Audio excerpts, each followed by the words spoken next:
Hare Krishna. Hare Krishna. Então, nós estamos lendo do Srimad Bhagavatam, 11º canto, 8º capítulo, no verso 4, em tradução e comentários pelos seguidores de Sua Divina Graça, A.C. Bhaktivedanta Swami Srila Prabhupada. Então, a gente vai continuar com os ensinamentos do Avatara, Dattatreya, e ele vai explicar e continua falando do exemplo do Piton, né, que é o nosso o guru que ele escolheu escrever agora é o Piton. E foi um ensinamento meio pesado na última aula, né, que a gente viu que ele estava dizendo literalmente, né, que o sábio renunciado, uma classe de sábio renunciado, devia literalmente sentar e esperar que as coisas viessem. Porque a gente faz isso mentalmente, né? Todo yogi, toda pessoa que está no caminho espiritual, ele mentalmente, ele fica tranquilo e espera as coisas chegarem, mas, como Krishna ensina no Bhagavad Gita, a gente vai seguindo o nosso Dharma, a gente continua na atividade, né? A gente, de fato, realiza os deveres, a gente acorda, vai para o trabalho, né? A gente paga a conta no banco, a gente prepara um alimento, oferece, né? A gente continua com as atividades, mas mentalmente naquela tranquilidade do, olha, eu estou fazendo, o que vier veio também, mas eu vou fazendo a minha parte, mas eu não estou preocupado com o resultado, né? Então, no caminho assim mais comum, a gente não se preocupa com o resultado, mas a gente faz o trabalho. Como Krishna diz no Bhagavad Gita, a gente tem direito ao trabalho, mas não ao resultado, né? Mas esse tipo de sábio que ele explicou no verso passado era mais radical. Ele abria mão do direito do trabalho. O que dizer do resultado? Então, um pouco, né? Foi um pouco forte assim, não é? Como eu falei, não era uma coisa para a gente tentar fazer, né? Não tentem fazer isso em casa. Mas a mentalidade muito incrível de total renúncia e não deixa que tudo vai ser fornecido mesmo, sem que eu faça nenhum esforço. O que vier é o que é para vir e acabou. Então a gente vai continuar um pouquinho com esse exemplo do Piton e depois a gente vai seguir com outros ensinamentos. Vamos ler junto, como sempre, agora facilitado. Ojasaho balayutam Ojasaho balayutam Bibradeham akarmakam Bibradeham Shayano vita nidrascha Nihetendriyavanapi Ojasaho balayutam Vibradeham akarmakam Shayano vita nidrascha Nihetendriyavanapi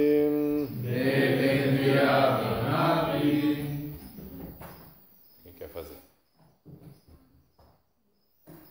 Ojasaho balayutam Ojasaho balayutam Vibradeham akarmakam Vibradeham akarmakam Shayano vita nidrascha Shayano vita nidrascha Nehetendriyavanapi Ojasaho balayutam Ojasaho balayutam Vibradeham akarmakam Vibradeham akarmakam Shayano vita nidrascha Shayano vita nidrascha Nehetendriyavanapi Mulheres.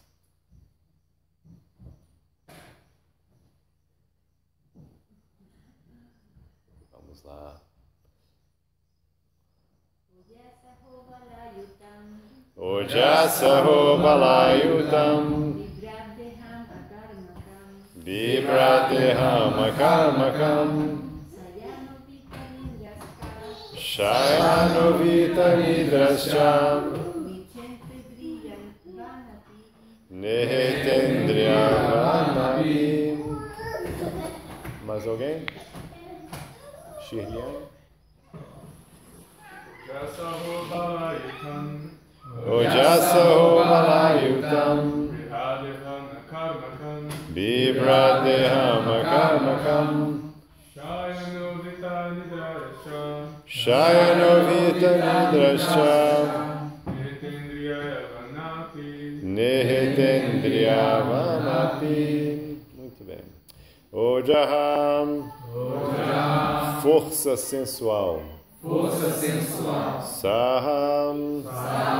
Força mental. Força mental. Balam. Bala. Força física. Força física. Yutam. Yutam. Dotado com. Dotado com. Bibrat. Brilhar. Mantendo. Mantendo. Deham. Deham. O corpo. O corpo. Akarmakam. Karmakam. Sem esforço. Sem esforço. Shayanaham. Shayanam. Permanecendo tranquilamente. Permanecendo tranquilamente. Vita. Vida. Livre. Livre. Nidraha. Nidraha. Da ignorância. Ignorância. Cham. Chá. E. Nam. Não. Não. Não. Irritam. Irritam. Deve se esforçar. Deve se esforçar. Indriyavan. Indriyavan. Possuindo plena força corpórea, Possuindo plena força corpórea, mental e sensual. mental e sensual. Api. Api. Embora. Tradução. Repita comigo. A pessoa santa A pessoa santa deve permanecer tranquila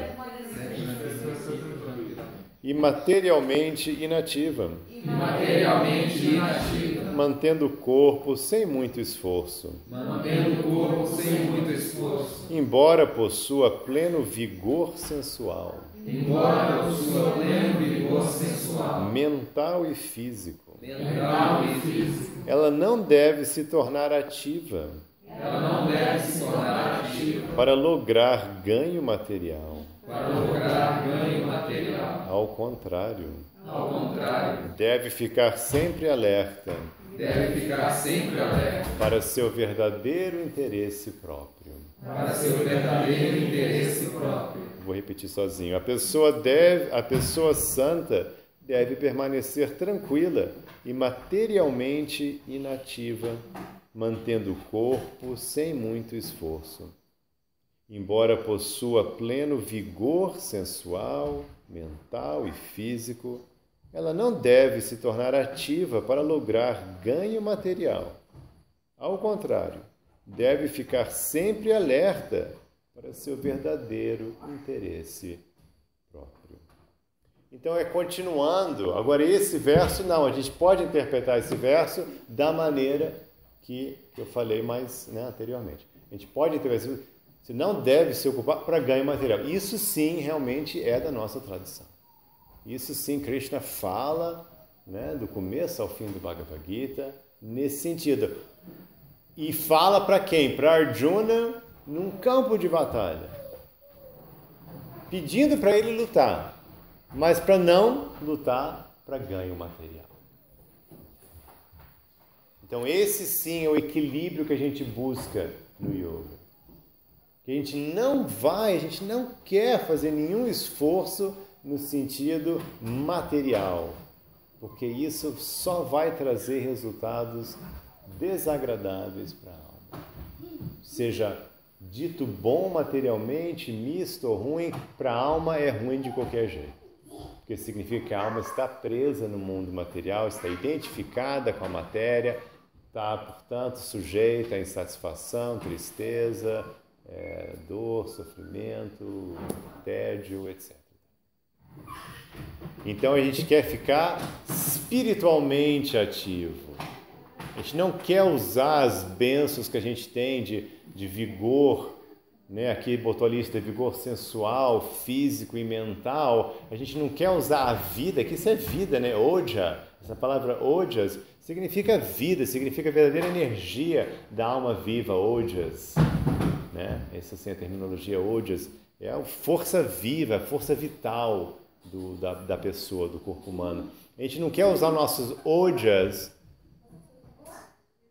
para simplesmente ficar com a mente presa na matéria, naquele vício da busca do ganho material que a gente falou, de conseguir um gostinho de prazer e rala, rala, rala, e um gostinho de prazer e rala, rala, rala, sofrimento, angústia, um gostinho de prazer, rala, rala, frustração, medo, gostinho. Não, a gente quer sair desse processo, né?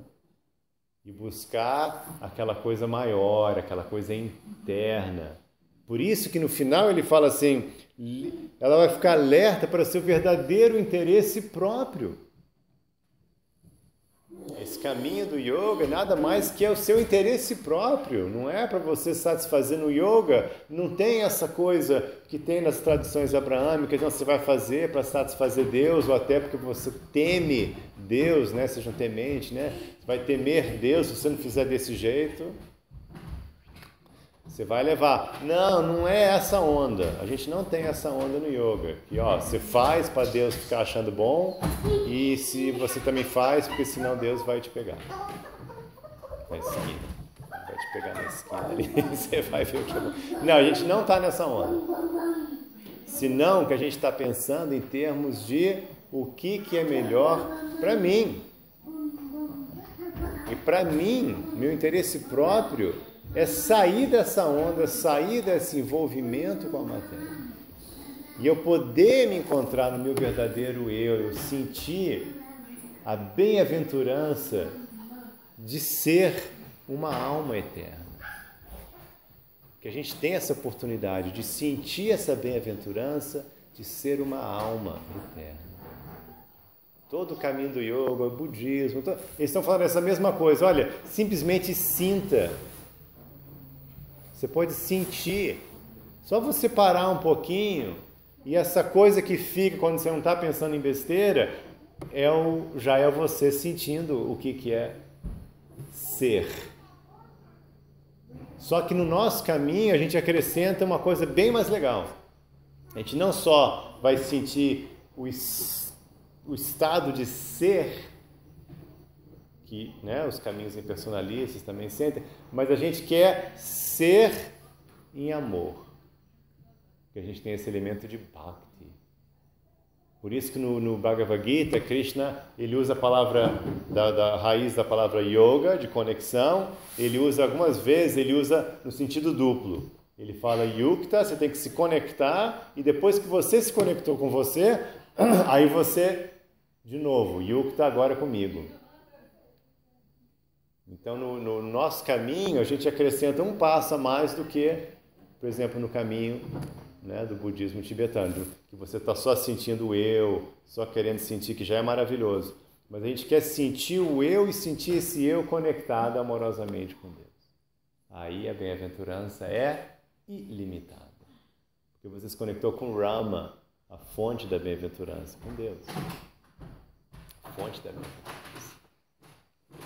Então a gente quer fazer essas duas coisas. E como é que você faz isso? Justamente não colocando energia no esforço externo, no sentido de investir seu coração, a sua alma, na busca de coisas materiais. De novo, a gente vai estar ativo.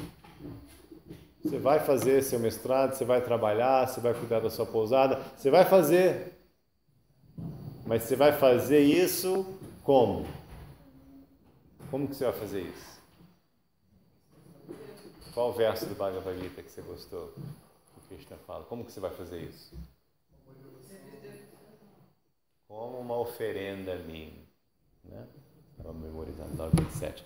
Você vai fazer isso como uma oferenda. Você não vai cuidar da pousada porque você está querendo din-din, porque com din-din você vai comprar, uma motinha nova. Não é essa onda. Você quer sair dessa vibração. E você não vai deixar de fazer. Você vai fazer, mas Você vai usar a sua ojas para ficar nessa conexão. Você vai usar o seu trabalho, né? Você vai usar, você está cuidando dos filhos, da esposa, da pousada, da fazenda, da horta. Você vai usar isso nada mais do que como uma técnica de meditação, de conexão. Isso vai ser simplesmente um meio de você ficar nessa conexão. Você não vai estar ativo buscando ganho material. Você vai estar ativo vivendo como alma em conexão amorosa, fazendo aquilo como uma conexão amorosa, como uma oferenda amorosa a Deus. Você continua ativo, você cuida do seu corpo, você come, você cuida das suas coisas, limpa a casa, mas tudo aquilo agora é uma oportunidade de você ficar nesse estado de conexão, de transcendência. E não a busca material.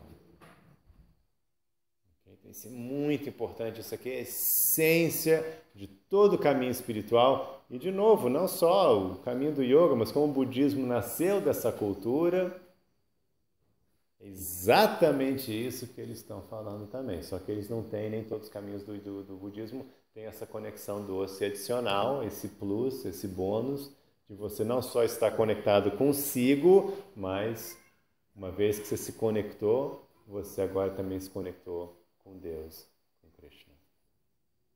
E a gente tem esse diferencial, que é o caminho completo do yoga. Você se conecta consigo e, mais um tanto, você se conecta com o Supremo. Ok? Algum comentário, alguma pergunta sobre o que eu falei?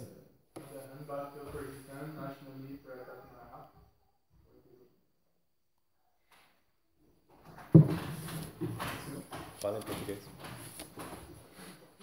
Não, foi o verso sânscrito, para ver se era esse mesmo. Não.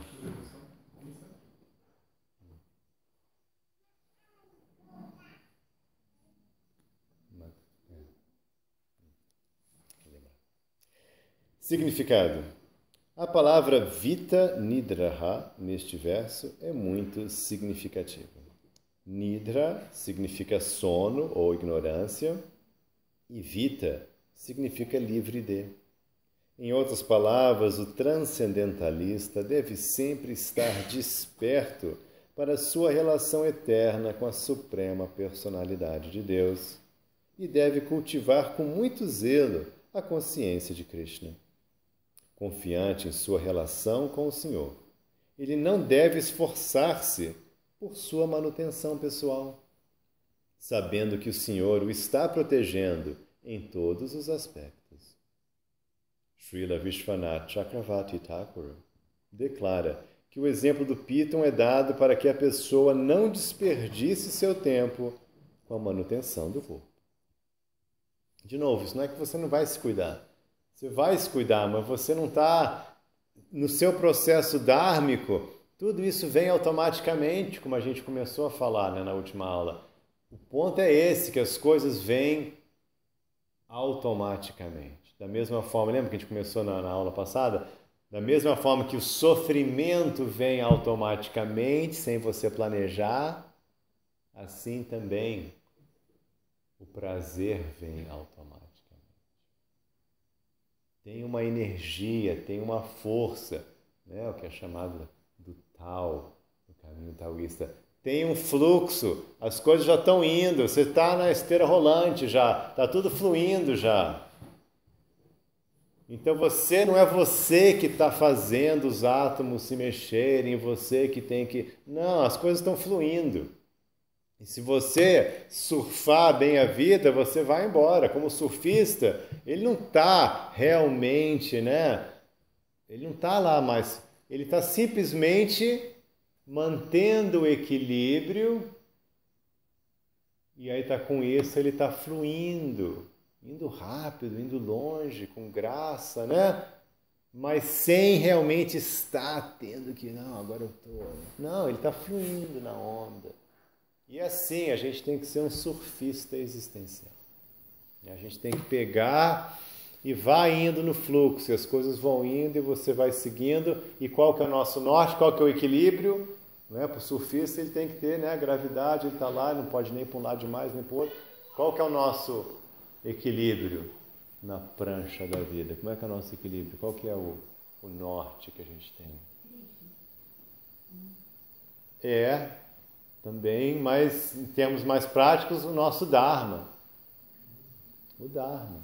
Você vai ficar no Dharma, você vai ficar em Krishna, mas no dia a dia, no momento é o quê? O Dharma, o seu dever, sua responsabilidade. Você vai cumprir sua responsabilidade, seu dever. Esse é o equilíbrio.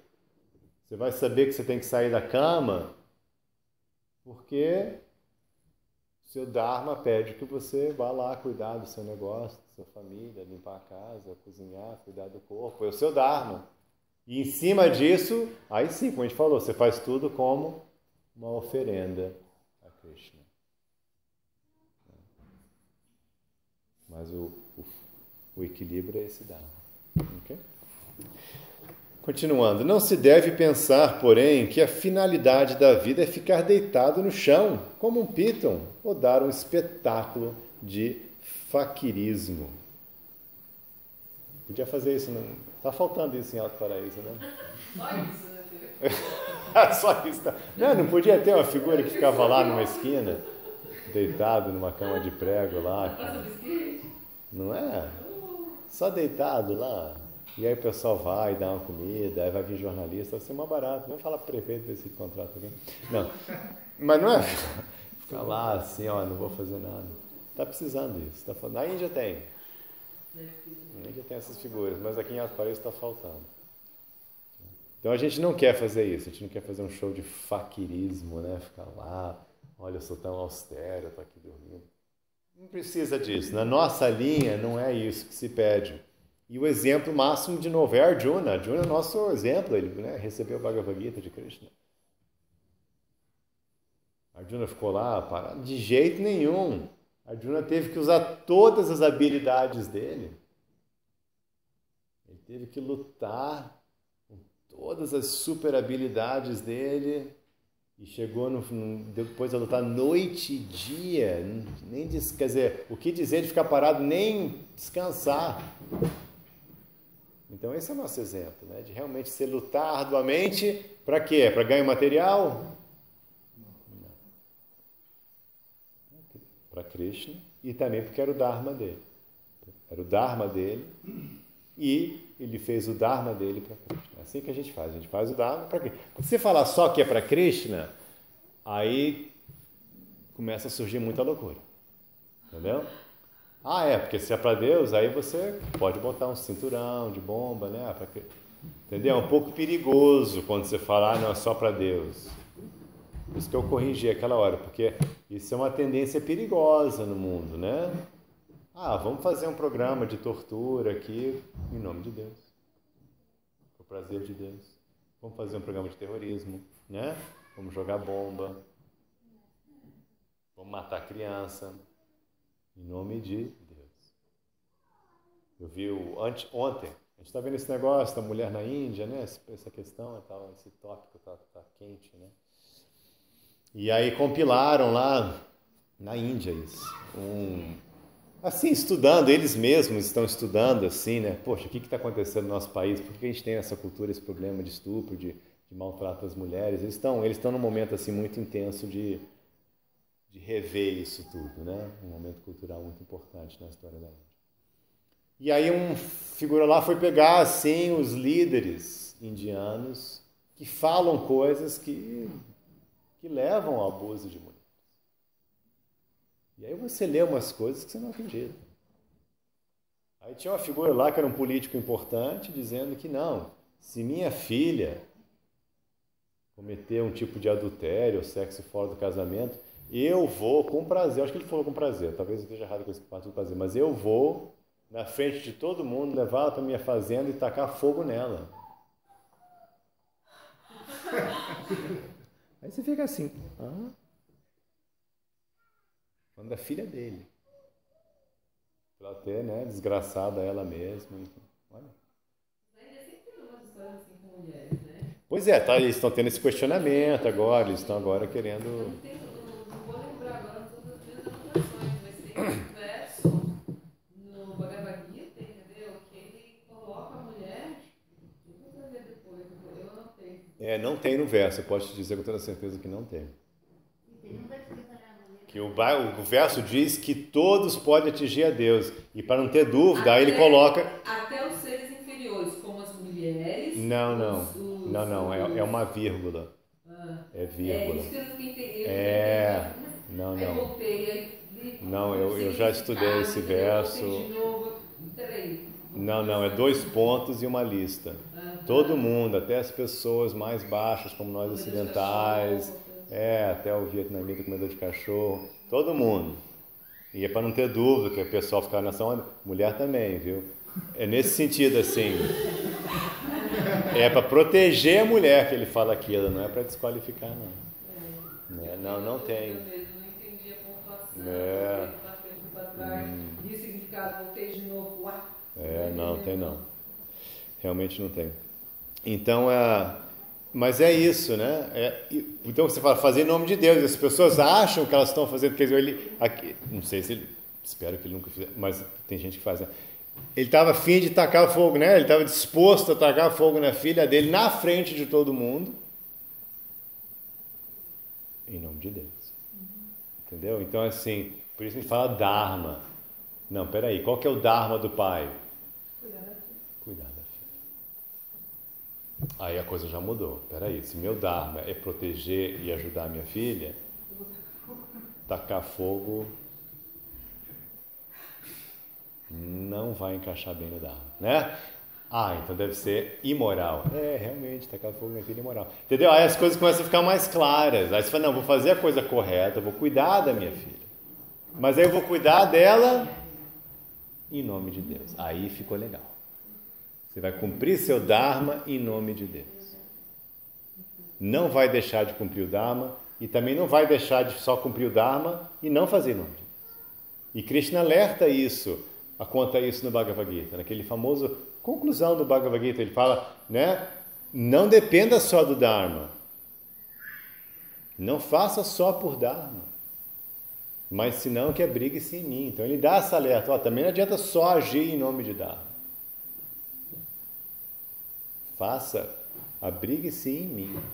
Aí tudo vai dar certo, não tema, eu vou cuidar de tudo. Então praticamente é uma conclusão do Bhagavad Gita.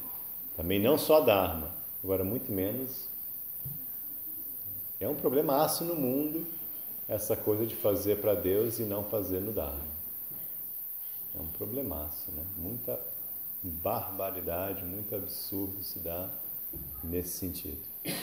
E aqui no Brasil também, a gente tem violência religiosa aqui no Brasil, a gente tem grupos evangélicos tacando fogo em centro de umbanda, né? Tacando fogo, enfim, destruindo, você tem pessoal chutando, né? Chutando figuras sacras, né? Quer dizer, então isso é violência religiosa também, feito em nome de Deus. Mas é dármico? Você tem o Dharma, é moralmente correto você agredir alguém? Não. É moralmente correto você destruir propriedade alheia? Não.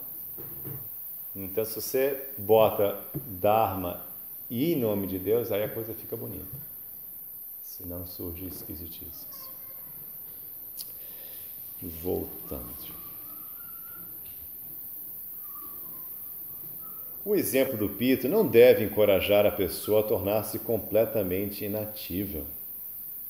Ao contrário, ela deve tornar-se ativa no avanço espiritual e inativa no gozo dos sentidos materiais.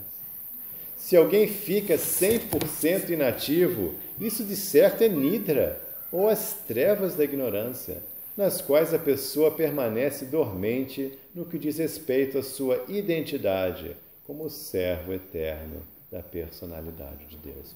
E essa aqui é a questão. Nesse caminho, a gente está se vendo não só como alma, mas especificamente como servo de Deus. Você é uma alma, mas você é um servo eterno de Deus, servo amoroso. Você é um servo amoroso. E se você é um servo, por definição, servo fica parado sem trabalhar? Não, isso não é um servo muito bom. Servo fica na atividade, você está servindo, imagina o funcionário fica lá parado. Não, aí não vai dar certo, né? A empresa contrata, o funcionário fica parado, não vai dar certo.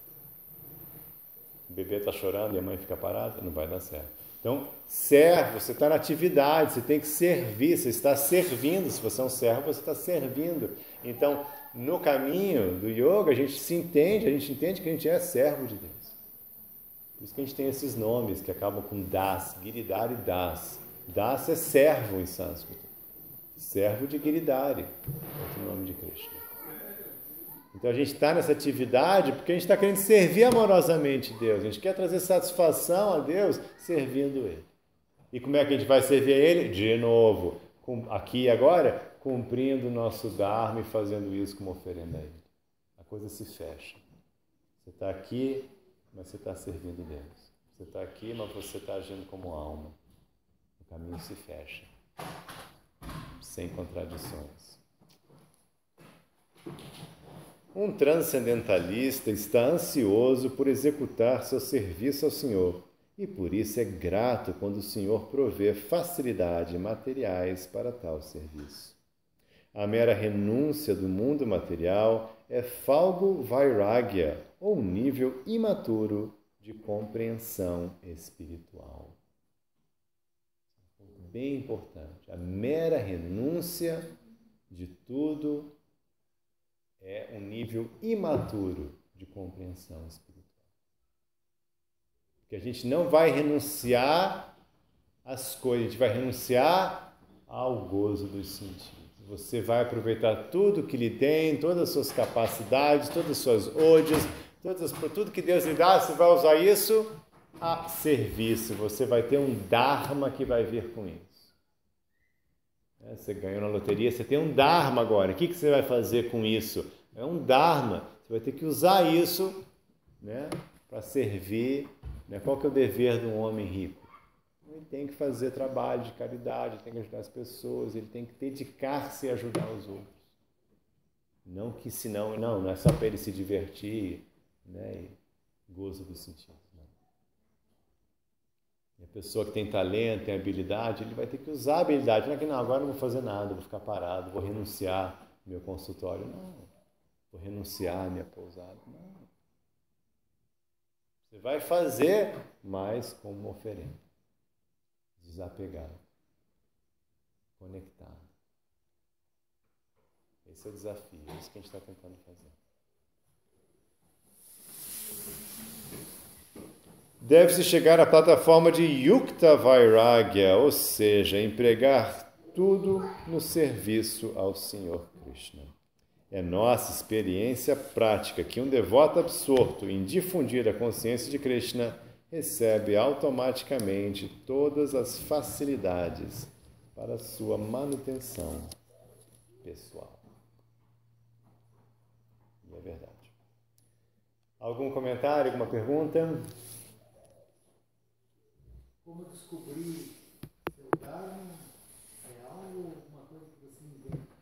Dando um exemplo melhor. Tem uma conta bancária boa. Teoricamente não precisaria nada para a tua manutenção mais. Porque a atividade seria que você criou ou a atividade que você deveria fazer com o Dharma? Você deveria me dar todo o dinheiro, basicamente. Não, porque isso não é Dharma. Você ter coisas, bens, riqueza, isso por si não é Dharma. Como você tem inteligência, o que você faz? Você tem um QI enorme, e aí? Então não é bem isso. O Dharma vai ser assim, não. Você está casado ou não está casado? Você é solteiro? Você tem paz, tem família? Qual que é a sua natureza? Você tem natureza de acadêmico, de administrador, de guerreiro, de artista, entendeu? Então vai começar o Dharma, ele é uma mistura. Quando eu explico o que é Dharma, o que é o nosso dever, eu falo de uma lista de 6 itens. Começando com a sua vocação. Qual que é a sua vocação? Você tem talento para quê? Né? Você é acadêmica, administrador, músico. Né? Qual que é o seu artista? Qual que é a sua vocação? Ah, minha vocação é só servir. Né? Todo mundo tem sua vocação. Ah, eu quero só servir humildemente. Eu gosto só que alguém fale, me dá uma estrutura e dentro daquela estrutura eu sirvo. Não, eu sou terapeuta. Cada um tem a sua vocação, a sua líder, a sua... Depois que você tem uma vocação, você tem que colocar isso em prática, né? Então aí tem o trabalho. Aí, além do trabalho, você tem que se cuidar. Então também tem o Dharma de se cuidar, de dormir, trabalhar, se divertir e comer em equilíbrio. Krishna fala desse Dharma que eu chamo de Dharma natural. Então tem o se cuidar. Depois tem o Dharma pessoal. Você cuidar da família, cuidar do cachorrinho, né? Você cuidar dos seus parentes, você cuidar do Dharma pessoal. Depois tem o Dharma civil. Você cumprir o seu papel na sociedade, você fazer o que você tem que fazer para ajudar a sociedade, a comunidade, como você puder. E por último, nem que seja só pagando imposto, tá? E por último, o Dharma espiritual, transcendental, o seu Dharma de cultivar a espiritualidade, de avançar como alma, de você realmente buscar a iluminação nessa vida humana. E o Dharma universal, que a gente pode falar também, você ajudar as pessoas em momentos de crise, de emergência, de acidente, ecologia, esses dharmas assim mais universais assim de consciência, de ser uma boa pessoa, de proteger uma pessoa que está em apuros no momento que você está lá. Então é muita coisa e dá para você saber bem qual é o seu dharma, assim. É bem fácil. Mais alguma pergunta, algum comentário?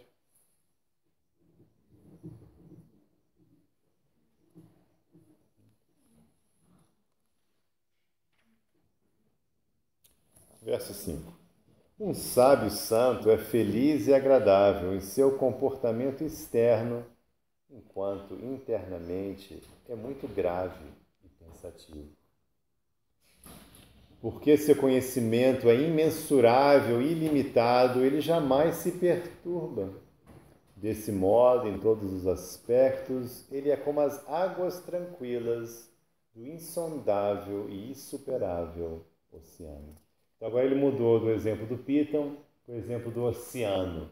Então, com o oceano, o que ele aprendeu? O oceano é aquela coisa, parece que tem alguma coisa assim, atividade na superfície, mas no fundo, né, o oceano é aquela coisa assim, profunda, né, imensurável, tranquila, né, tem muita tranquilidade, você vai afundando. Mesmo com 2 metros, é tudo muito tranquilo. 3, 4, 5, 10, 20 metros. Você afunda 100 metros. Absolutamente, né? Assim, é tudo parado, né? Aquela coisa bem profunda. Então, ele compara o sábio ao oceano, né? Que por fora tem atividade, mas internamente é muito grave e pensativo. Então é assim mesmo, sempre quando a gente está numa consciência, cada vez mais você vai expandindo a sua consciência, você de fato tem uma conexão mais profunda, você está percebendo coisas mais profundas, você está se conectando mais com Krishna. Então tem uma gravidade mesmo, uma coisa profunda, uma seriedade, mas nem por isso externamente você não vai ficar todo um cara, né, duro. Você está feliz, você está bem, você ri, você brinca. Né? Nem o Papa recentemente, né, reclamou da cúria, né, que todo mundo tinha uma cara. Assim, o que é isso? Né? Não é para ter essa cara assim, não. Não é? Vocês viram isso?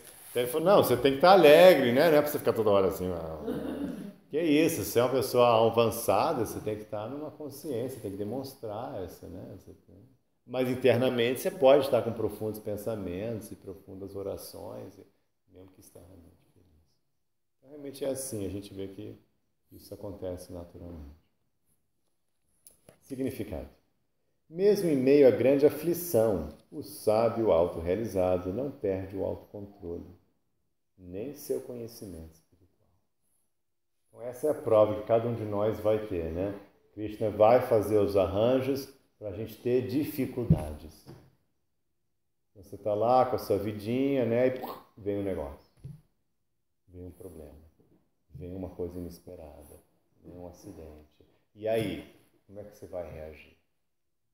Aí que a gente vai ver. Como eu falei, é muito fácil agir bem, é muito mais difícil reagir bem. Agir bem é uma pessoa bestial que não consegue agir bem. Quando está tudo indo bem, ela também, todo mundo dá bom dia, ela dá bom dia. Isso é fácil. Mas reagir bem. Como é que você vai? O cara, em vez de dar bom dia, ele te dá um chute. Como é que você vai reagir? Como é que a vida te dá um tropeço assim? Como é que você vai reagir? O colega te enganou, pessoa não sei o quê, você foi despedido, você está com uma doença, você ficou gravemente. Como é que você vai reagir? Você vai perder sua compostura? Você vai perder seu conhecimento espiritual? Ou você vai, naquele momento, entrar fundo no seu oceano, da sua consciência, afundar lá 2, 3, 10, quantos metros for necessário para encontrar aquela paz, aquele equilíbrio, e aí voltar, ok, peraí, vamos ver aqui a superfície, caiu uma pedra aqui, mas logo, né, pode cair uma pedra enorme, cai um avião no oceano, aí dá aquela agitada e depois o oceano volta ao normal, não é? Pode cair. E assim, você tem que ser assim também. Você teve aquele agito, teve aquele problema, aí tudo bem, deu aquela sacudida, mas e aí? Quanto tempo que você levou para se recuperar? Como é que você ficou?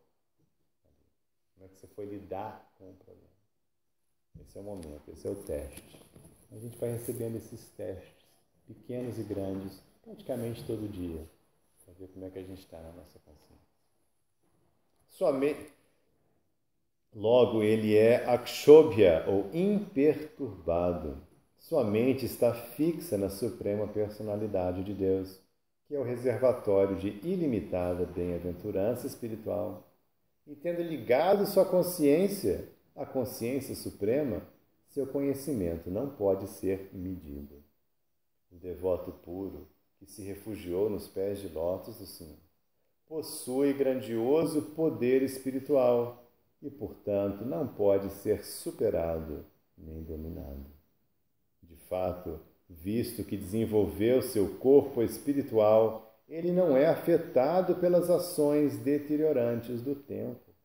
Embora externamente seja amistoso e agradável para com todos, no íntimo sua mente está fixa na verdade absoluta, e ninguém pode compreender seu verdadeiro propósito ou plano. Nem mesmo o ser humano mais inteligente pode compreender as atividades mentais do devoto autorrealizado, que renunciou à vida material baseada em luxúria e cobiça e se abrigou nos pés de lótus do Senhor.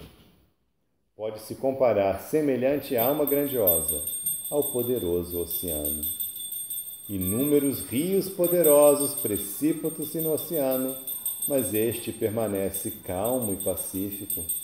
Logo, compreende-se que a pessoa santa, tal qual o oceano, é agradável, insondável, grave, insuperável, ilimitada e inabalável. Bonito, né? Bem poético. Algum comentário, alguma pergunta? Os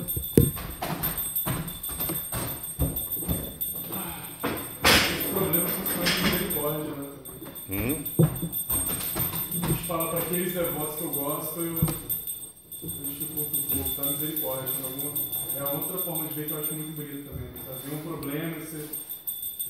misericórdia de Cristo. Misericórdia, com certeza. Tudo que lhe acontece, misericórdia de Krishna, é Deus querendo te ajudar a você ser uma pessoa melhor, você poder avançar, você poder sair desse vício da gratificação da matéria, você poder se conectar mais com Ele, você poder se abrigar nele, sentir a sua natureza verdadeira. Porque, de novo, aqui dentro está tudo ótimo, você como alma está tudo bem. Então, se tem alguma coisa que não está bem, é porque você está apegado ao mundo material. Então, logo uma coisa que incomoda, que está ruim, isso aí é só para você ver. Olha aí, ó. Você está com a consciência externa. Olha aí, ó. Está dando bobeira. Então, é uma grande misericórdia, porque senão como é que a gente vai avançar se a gente acha que está tudo bem e, na verdade, não está tudo bem? A gente está cheio de apego, cheio de conexões com a matéria. Então, cada vez que incomoda, você fala, olha aí, ó, deixei, eu botei o dedo lá, né, dei bobeira, então peraí. Aí agora eu vou aprender a lidar com aquele negócio de novo, no Dharma, na atividade, como servo de Deus, mas sem me envolver, sem ficar nessa expectativa de ganho, de perda, de medo, de euforia. Não, peraí. Sem essas dualidades. Eu quero ficar em mim, conectado. Então é difícil, né? É duro. É desagradável, como toda lição, né? Dever de casa, é desagradável. Né? Mas depois é bom. E quanto mais rápido você se tocar que é bom, melhor fica, mais rápido resolve, mais você avança, mais se aproveita, né? E você ficar resistindo, aí piora, aí dói mais. É que nem você ficar lá arrancando, né? Os paradapos aos pouquinhos, né? Quem é peludo assim, que nem... Não dá, você arranca logo, porque senão vai ficar lá no sofrimento para sempre, né? Não adianta, você já faz logo.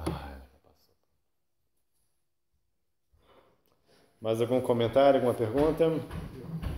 Achei legal o seu exemplo do avião, né, ele ilustra muito bem, associando o avião ao problema, né, aos problemas da vida, né, essa analogia, ilustra bem a importância de nós sempre mantermos na consciência, a superfície, né, dessa nossa natureza oceânica vasta e então, mantendo a consciência na natureza, a Satchidananda, né, nossa infinitude. Então, o que é um avião, por exemplo? Um avião frente à vastidão do oceano. Né? Se você olha só o avião, o tamanho do avião se torna grande. Então, se você sempre pensar que você é Satchidananda, né, pleno de conhecimento, um ser eterno, e ter essa postura frente a qualquer problema, o que é aquele problema? Fica de frente à minha natureza. Exatamente. Um ser eterno. Então, uma postura legal, bem ideal para se assumir frente aos problemas, ele se torna um grão de areia, né? Um simples avião. Exatamente. O mestre espiritual diz, né? Quanto maior você pensa que você é, maior são seus problemas. Quanto mais humilde você é, quanto mais você compreende a sua posição infinitesimal. O que é o problema de um ser infinitesimal? Infinitesimal. Ok, muito obrigado pelo seu tempo e paciência. Hare Krishna, Srila Prabhupada Ki Jai.